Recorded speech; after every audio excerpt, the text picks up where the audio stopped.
Tailoring பழகிறவங்களுக்கா ஒரு சின்ன tips. நான் வந்து கரை பார்டரோட ஒரு சாரீ கொடுத்தாங்க ஒரு கஸ்டமர், புது கஸ்டமர். ஸோ சரின்னு சொல்லி நானும் வாங்கி தச்சுட்டேன். தச்சுட்டு போய் கொடுத்தா அவங்க பார்டர் ஏன் வச்சிங்கன்னு கேட்குறாங்க. நம்ம கரை பார்டருக்கு போய் நம்ம அதில் வச்சு தான் தைப்போம். அவங்க சொல்லாமல் விட்டுட்டாங்க ஆக்சுவலி சொல்லப்போனால். இப்போ நான் வந்து பார்டரை வேணான்றாங்க. ஸோ ஓகே, அப்போ நீங்கள் என்ன பண்ணேன், கையை பூரா பிரிங்க, நான் உங்களுக்கு தச்சு தரேன் அப்படின்னு சொன்னேன். என்ன செய்வாங்கன்னு கேட்டாங்க. அவங்க சாரீ பீஸ் இருக்குல்ல, ஸோ அதை வச்சு நான் பாதி கட் பண்ணி அந்த பீஸ் அளவுக்கு நான் அப்படியே அரேஞ்ச் பண்ணி கொடுத்துருவேன் அப்படின்னு சொன்னேன். சரி ஓகே, அதை பண்ணி கொடுங்க எனக்கு அப்படின்னு சொல்லிட்டாங்க.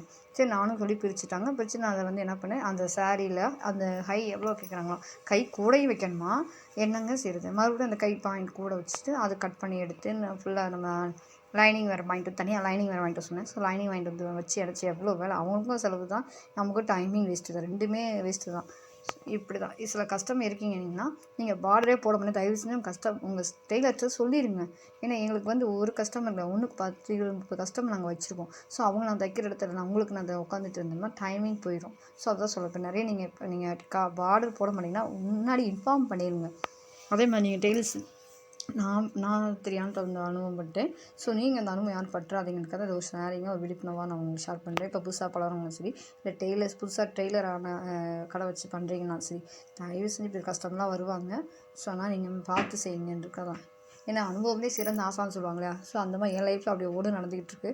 ஸோ அதான் உங்களுக்கு ஷேர் பண்ணிக்கிட்டு இருக்கேன். இது ஃபுல்லாக எனக்கு இப்போ நடந்த விஷயங்கள், நடந்த சோதனைகள்னே சொல்லப்போனால். ஏன்னா நம்ம ஒரு இது மைண்ட் புதுசாக இருந்துக்கலாம், சரி ஓகே நமக்கு தைச்சி கொடுக்கும் பார்த்தா அவங்க இந்த மாதிரி மைண்டில் இருக்காங்க. ஒன்றும் தைக்கவா சொல்லியிருக்கணும்ல. ரொம்ப கஷ்டப்பட்டேங்க. ஸோ நீங்கள் யார் இப்படி